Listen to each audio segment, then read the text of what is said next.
Welcome to Malaysia. Need to buy a train ticket?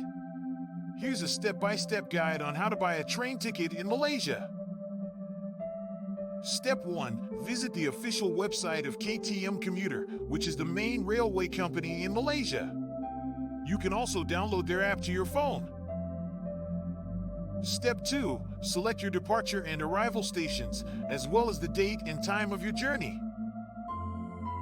Step 3. Choose the type of ticket you need: single journey, return, or concession ticket.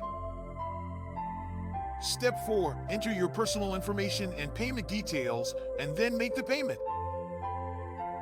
Step 5. You will receive a confirmation email with your ticket details. Print out your ticket or show the confirmation email on your phone to the ticket inspector at the station.